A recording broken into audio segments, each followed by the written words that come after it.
지금 무슨 시대입니까? 자본주의 시대거든요. 스펙 만들기 위해서 20년 이상을 투자를 하는데 좋은 대학 나와서 좋은 직장 들어가서 행복한 삶을 영위할 줄 알았더니 스펙 투자 비용을 회수를 못하는 게 현실이거든요. 너무 부족한 생활비 조달하는 방법은 아주 간단합니다. 반갑습니다. 저는 이기훈이라고 합니다. 전에 한국생산성본부에서 기업체 강의 및 컨설팅을 했었는데 회사를 그만두고 나와서 교육 컨설팅 회사를 운영을 하면서 기업 강의를 약 30년 정도 했습니다. 우리나라의 현실이 좋은 대학 나오면 좋은 직장 들어갈 것이다. 그래서 내가 편안한 노후를 맞이할 것이다 라는 생각들을 가지고 있는데 지금 시대의 현실의 패러다임이 조기 퇴직을 시키는 것이 아니고 저희 세대도 40 중반 전후에 길거리에 내몰렸어요. 그때가 IMF예요. 였거든요. 54년 5년생들이 길거리에 내몰렸을 때가 45세. 그리고 2008년도 리먼 사태 65년생 전후들이었어요. 역시 45세. 2020년도에 75년생들 역시 45세 전후의 사람들이 길거리에 내몰렸습니다. 직장인들이 가장 익숙한 데가 어디냐면 회사거든요. 구조조정에 의해서 회사를 퇴직을 했을 경우에 그 익숙한 것과 결별을 하는데 자의에 의해서 하는 게 아니고 타의에 의해서 하게 되거든요. 그리고 이제 갈 데가 없어서 낯선 곳에서 아침을 맞이하게 되는 모습들을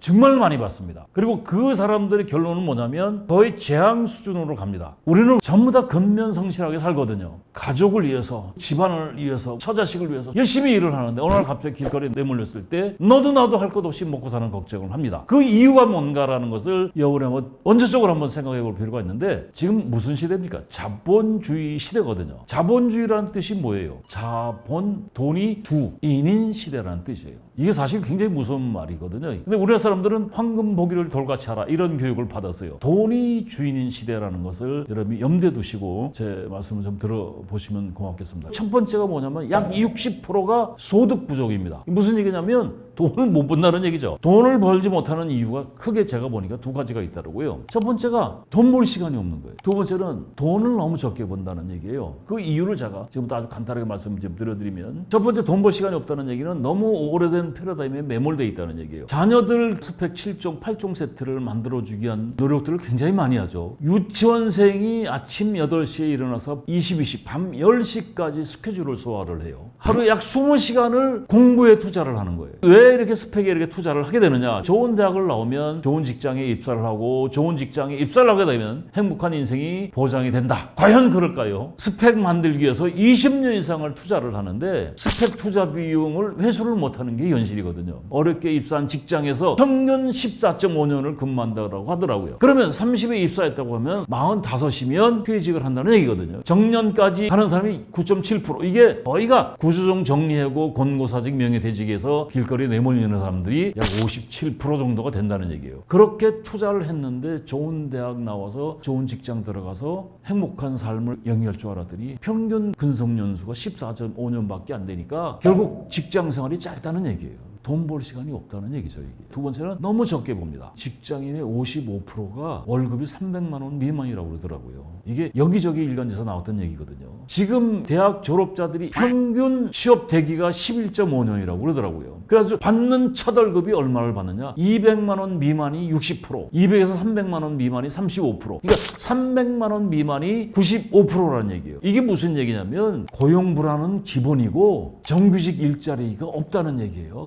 300만 원 이상 받는 사람이 5.1%밖에 안 돼요. 세후면 250에서 260 정도밖에 안 돼요. 그럼 이 사람들 결국 뭐예요? 생활비가 모자랄 수밖에 없죠. 그래서 요새 N잡러, 옛날에 투잡, 수리잡 이런 얘기가 있었는데 여러 개 부업을 한다는 얘기예요. 직장인 10명 중에 8명이 N잡을 한다는 거예요. 부업을 한다는 거예요. 이유가 뭐냐? 월급 가지고 생활이 안 되는 거죠. 결국 N잡을 부업을 하는 것은 궁극적으로는 생계, 생활비가 있죠. 그래서 가장 큰 거는 경제적인 이유예요. 생활비, 노후자금, 경제적 여유. 그래서 지금은 퇴사 시대라고 하는데 부모님들이 자녀들한테 투자를 하는 이유가 좋은 대학을 들어가면 좋은 직장에 가서 내 자식이 행복한 삶을 영위할 것이다. 그러면서 우리 애들이 나의 노후도 조금은 보장해 주겠지 라는 생각들을 갖고 있는데 그 자녀들이 남들이 선망하는 대기업에 입사하는 신입사원들이 1년 내에 30%가 퇴직을 한다고 합니다. 이게 실제 현상이에요. 이게 왜 그러냐면 비전이 없다는 얘기거든요. 회사에서. 우리 사람들이 정말 성실하게 살거든요. 알뜰히 아끼면서 절약하면서. 지금 여러분들 갖고 있는 패러다임을 깨지 않으면 노후의 대다수가 생활비에 피가 마르게 돼 있어요. 노후에 이 가난하게 사는 또 하나의 이유가 뭐냐면 창업 실패, 두 번째가 금융사기, 중대질병, 네 번째가 황혼이혼, 다섯 번째가 자녀 리스크가 있습니다. 창업 실패, 창업이 거의 요식업이죠. 요식업을 하게 되면 몇 프로가 망해요? 90%. 그리고 두 번째가 금융사기. 노후에 조심할 것이 금융사기를 왜 당하느냐? 결국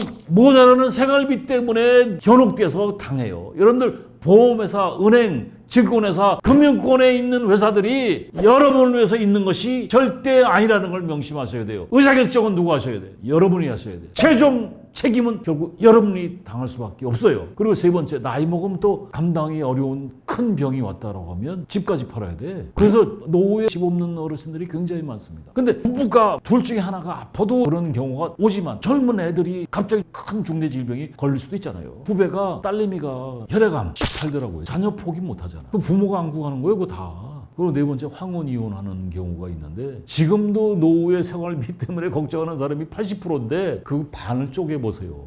성질 죽이고 황혼이혼하지 마세요. 그리고 자녀 리스크. 그러니까 미국 같은 경우는 자녀들 교육시킬 때 고등학교 딱 졸업하면 독립을 시켜서 부모가 돈 빌려주고 다 나중에 회수받고. 그러니까 애들이 미국의 자녀들은 사회 나오면 빚을 안고 나온다 그러잖아요. 근데 우리 부모들은 그걸 딱 안아주고 하잖아요. 그래서 뭐 캥거루족들이 대표적이라고 하는데 그런 리스크를 관리한다는 게 쉽겠습니까? 어렵겠습니까? 어렵다는 얘기죠. 작년 말에 나왔던 얘기인데 노후의 적정 생활비가 369만 원이라고 그러더라고요. 실상은 최소 생활비가 212만 원이라고 하더라고요. 지금 직장인의 60%가 300만 원 미만이라고 그랬죠. 월급이. 매스컴에서 나온 얘기예요. 그러면 세후면 250. 그랬던 사람이 나이 먹어서 적정 노후 생활비가 369만 원이래요. 분명히 뭔가 잘못되어 있는 거죠. 실제는 212만 원. 이것도 생활비가 어렵다는 거예요. 현실적으로 250만 원 벌던 사람이 생활비 210만 원 감당이 되겠어요? 안 되겠어요? 건강보험료, 전기세, 아파트 관리비, 보험료, 경조사비, 의료비용. 이거 제가 한번 계산을 해보니까요. 370 나와요. 젊을 때도 돈 못 번 사람이 나이 60 넘어서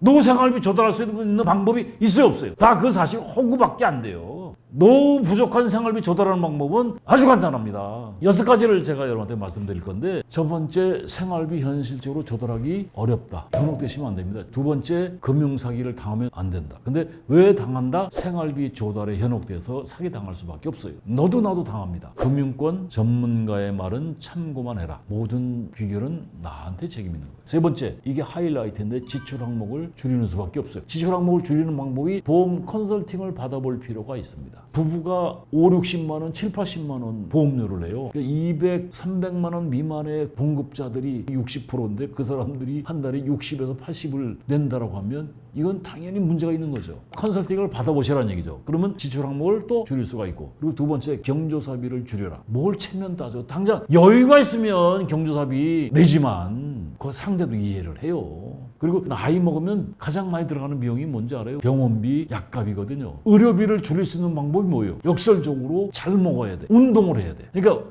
저 양반이 살만한데 갑자기 돌아가신다고. 무슨 얘기냐면 안 먹고 애끼고 어렵게 집 하나 장만해서 몸은 기다려주질 않아. 있으나 없으나 젊으나 늙으나 잘 먹어야 돼. 그래야 몸이 유지를 합니다. 잘 안 먹으면 결국 병원비, 약값이 들어가게 돼 있는 거예요. 병원비, 의료비를 나이 먹어서 줄일 수 있는 방법은 잘 먹고 운동을 하셔야 돼요. 근데 운동 잘 해요, 안 해요? 잘 안 합니다, 사람들이. 누죽걸산. 누우면 죽고 걸으면 산다. 10시간 산행하면 병원 2-3번 들어가는 거예요, 말하자면. 네 번째, 근로소득을 창출해야 한다. 일을 해야 된다는 얘기인데 65세만 넘어도 도시에서 일자리 찾기가 하늘의 별따기입니다. 설령 일자리를 구하더라도 자존심이 상할 정도의 보상을 합니다. 근데 반면에 시골에서는 일자리가 넘쳐납니다. 대우도 좋다. 그러니까 도시 어르신의 삶의 질보다 시골 어르신의 삶의 질이 훨씬 높습니다. 그러니까 시골 일자리가 많기 때문에 그렇습니다. 그러니까 시골의 어르신들이 보면 농사를 짓게 되면 농사는 부동산이죠. 농사를 짓게 되면 현금이 돌죠. 자녀들한테 돈 벌릴 필요 있어 없어. 일을 하면 건강하거든요. 그래서 근로소득을 어떻게 창출할 것인가를 여러분 고민을 하셔야 돼요. 근로소득을 50만 원이면 은행에 2억을 예치한 것보다 훨씬 이자가 높은 거예요. 일을 하면 용돈 쓸 시간도 없고 용돈을 쓸 일도 없죠. 일하는 보람도 있고. 노인 일자리 검색을 여러분 한번 해보시면 한국노인인력개발원 노인 일자리 여기 또는 작년 오크넷 서울시 어르신 취업센터 이런 데 서치해보시면 한 달에 열흘 일을 나가고 3시간씩 30만 원 준대요. 20일 나가면 80만 원 준대요. 근데 그런 일자리가 늘 있는 게 아니고 도시에서 일자리 찾기보다는 시골로 나가시면 일자리가 굉장히 많이 있다는 거 생각하시고, 다섯 번째, 자산관리를 잘해야 되는데 자산관리를 잘해서 노령연금이라든가 기초생활수급이라든가 주택연금이라든가 농지연금 이런 것들 공부하실 필요가 있어요. 기초연금, 이 사람들이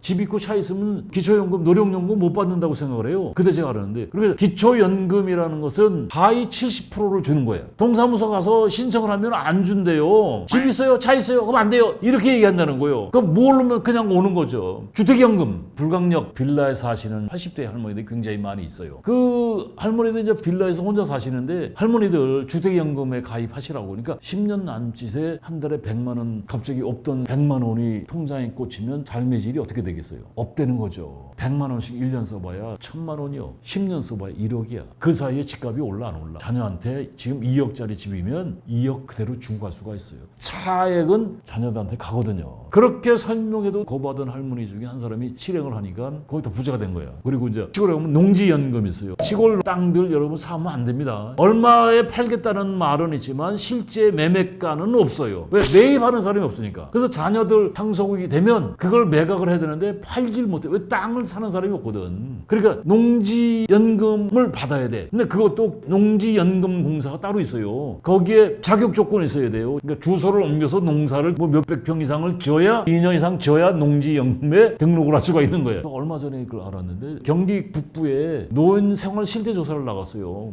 어떻게 생활하세요? 그러니까 할머니가 그러더라고요. 노인연금, 할아버지 돌아가시고 기초연금 받고 공공근로 30만 원, 7, 80만 원 받는 거예요. 근데 가장 많이 들어가는 돈이 뭐냐고 물어보니까 병원비, 약값이래. 아까 얘기한 의료비. 그러니까 70만 원 가지고도 저축을 하신대. 369만 원이 적정 생활비라고 하는데 이 할머니들은 70만 원 가지고 병원비, 약값 쓰고 다 뭐 10만 원, 20만 원 저축을 하신다는 거예요. 그러니까 기초생활수급자가 되니까 지원비가 많다는 거지. 겨울에는 난방비가 돈 100만 원 지원이 된다는 거예요. 병원비도 상당 부분 지원되고. 그러니까 노후에 너무 걱정할 필요 없다는 얘기죠. 자산관리에 대한 공부를 좀 여러분이 할 필요가 있고, 강력하게 얘기하는 것은 삶의 터전을 옮겨라. 노후에 병원 때문에 도시에서 살아야 된다. 이런 얘기 많이 하죠. 요새 교통이 좋아서 응급조치하고 서울로 올라올 수 있어요. 도시에서 버티지 말고 지방 시골로 삶의 터전을 옮겨라. 시골로 삶의 터전을 옮기면 절대 땅이나 집을 사면 된다, 안 된다? 안 된다. 시골 터세 감당하기 어렵다. 이 얘기는 무슨 얘기냐면 기초생활 수급자 노령 혜택을 받을 수가 없습니다. 시골에 가면 빈집이 무지 많거든요. 지방자치단체라든가 농업진흥공사 등 빈집 소개하는 사이트들이 엄청 많습니다. 제가 아는 양반이 사업실 배우 시름시름 하다가 이 양반이 시골로 혼자 이사를 했어요. 집주인이 이제 자식들이죠. 자식. 고향집을 처분해봐야 돈도 안 되니까 누가 들어와서 살았으면 좋겠다는 것을 저 빈집 그 사이트에 연결을 해놨더니 이 양반이 연결돼서 들어갔는데 연세를 50만 원 줬대요. 집이 굉장히 잘 지어놨대요. 그리고 딸린 텃밭이 1000평이라 된다고. 그것도 그냥 농사 져서 용돈 버시라고 무상으로 임대를 해줬다는 거예요. 명목상 정했다는 건데 요새는 그런 빈집이 많습니다. 주민등록을 옮기니까 지방자치단체에서 집수리 비용 지원해주고 이사 비용 지원해주고 집들이 비용, 집수리 비용뿐만 아니라 집들이 비용까지 지원해주더래요. 더 결정적인 거는 맨날 집에서 구박받다가 1000평을 일구니까 일거리가 있으니까 건강도 회복이 되고 점점 젊어지더라 이거예요. 그래서 중요한 거는 65세 넘어가서는 현실적으로 생활비 조달하기가 쉽다 어렵다? 쉽지 않다는 거 여러분 아셔야 됩니다. 여러분들 노후 생활비 너무 걱정할 필요 없어요. 각종 매스컴에서 노후 생활비, 적정 생활비 이런 얘기들을 많이 하는데 현실감이 상당히 전 떨어진다고 생각을 하고, 그래서 제가 여러분들 권하고 싶은 얘기는 일을 만들고 자산관리 공부도 좀 하시고 삶의 터전을 옮기시면 100만 원만 가져도 충분하다는 생각이 들어요. 실제로 제가 컨설팅 가면서 만나본 분들도 있었는데 시골 부부가 한 달 생활비가 30만 원이에요. 아니 그거 가지고 가능하십니까? 그러니까 부식비는 주변에 다 있고 갖다 주는 것들이 많다라고 하시더라고요. 도시에서 살 수 있으면 살되 그것이 쉽지 않다라고 하면 100만 원 정도만 벌 수 있으면 노후에 생활하는데 크게 지장이 없다라고 생각합니다. 노후의 생활비 너무 걱정하지 마시고 건강만 하시면 일을 할 수가 있고, 제가 좋아하는 말인데 장소를 바꾸고 시간을 바꾸고 생각을 바꾸면 미래가 바뀐다. 여기에다가 꿈을 바꾸면 인생이 달라진다. 노후의 생활비 멋있게 살 수 있습니다.